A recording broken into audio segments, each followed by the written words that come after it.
नमस्कार दोस्तों, AMB news में आपका स्वागत है। खबर जनपद गौतम बुद्ध नगर के कस्बा जहांगीरपुर से।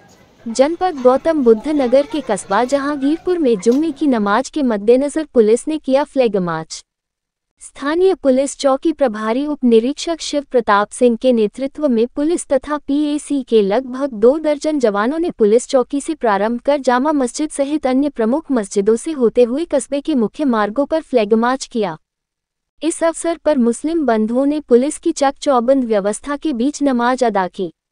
यही नहीं, इससे पहले कल भी चौकी प्रभारी शिव प्रताप सिंह ने अल्पसंख्यक वर्ग के लोगों के साथ बैठक कर कस्बे में शांति व्यवस्था कायम रखने की अपील की थी। देखिए जहांगीरपुर से भानु प्रकाश शर्मा की खास रिपोर्ट।